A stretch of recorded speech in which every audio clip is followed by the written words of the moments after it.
What are the components of a lesson plan? The main components of the cover page, because I'm not going to give you everything about the lesson plan today. We will receive 6 lesson plans throughout the course, completed ones. So if we're going to start with the main aim, I said that we get the first impression about the teacher from the cover page, but we get the major impression about how effective or ineffective the teacher is from the main aim. When we see the main aim, we will be able to evaluate whether the teacher uh, is effective or not.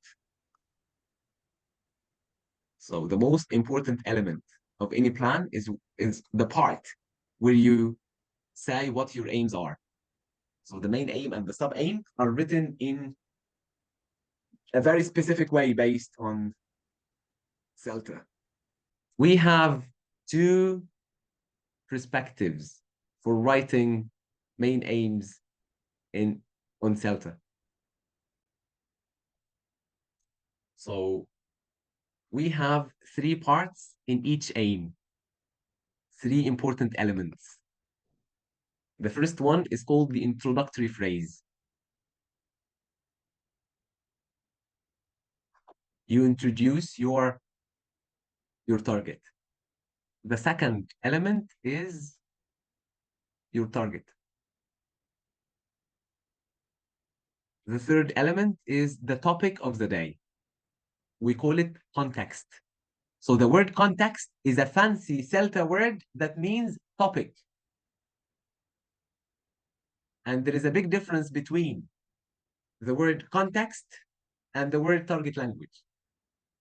The context is the topic. It can be food, it can be technology, it can be traveling, it can be artificial intelligence, it can be whatever, football, sports. Okay, it can be about nature. That's the context or the topic.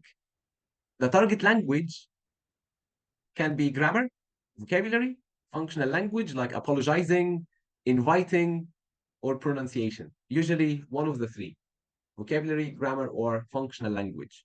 Functional language is language that does daily function, like inviting, suggesting, requesting, apologizing, complaining. This is functional language.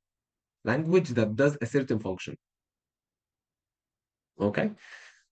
3 elements in the aim: introductory phrase, target, and the context, the topic. دي كويسة يا نادية؟ دماغك سخنت صح؟ معلش معلش شدة وتزول. So the context, yes, Maha. Uh, the the first stage, as we're going to take next week, is called the lead-in. And the lead-in is to set the context of the whole lesson. But I don't want you to rush that. Just wait. So today is about writing the cover page only, not delivering the lesson yet. So introductory phrase, target, and context. So how many types of introductory phrases? We have one that, okay. We have one that is from the student's perspective. And we have another one that is from the teacher's perspective. But both are introductory phrases. Both are valid.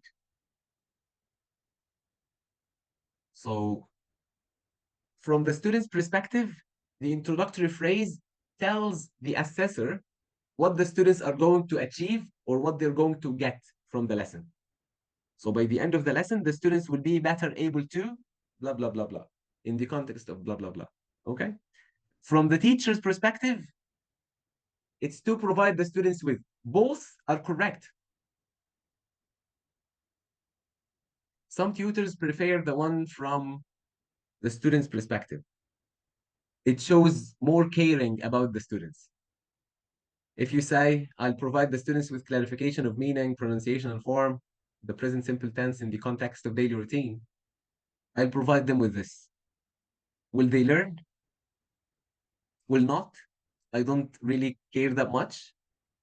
So that's how it feels with the second phrasing. It is not wrong. It's not wrong. But it's not as caring as the one from the student's perspective. Because number one, from the student's perspective, shows more attention, or let's say attentiveness to students' needs. Let's take another example here. Uh, what kind of aim is that? We agreed it's a main aim, but if you can summarize it in one word, what is it?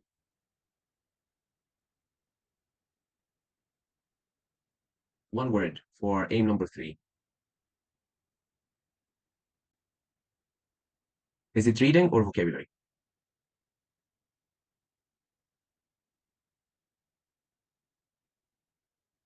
Yes, this main aim is vocabulary, meaning pronunciation and form of some words or of a lexical set related to cooking.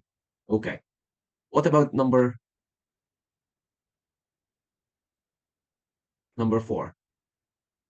If you can summarize it in one word.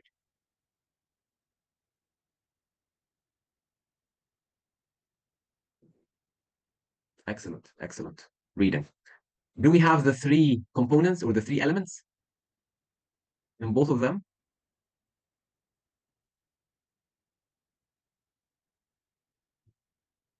Good job. Introductory phrase, target, and the context or the topic. Okay, amazing. So what about the 5th aim? Can you summarize it in one word?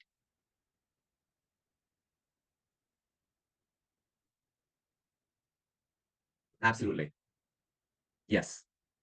So this 4 point, whenever you're doing CELTA and you have a speaking main aim or a listening main aim or a reading main aim, grammar, vocabulary, you can come back and take a look to find out how you phrase the aim. And remember, you need to include 3 elements. The first element is introductory phrase. The second element, details about your target. The third element is the context or the topic of the day. Don't forget the context.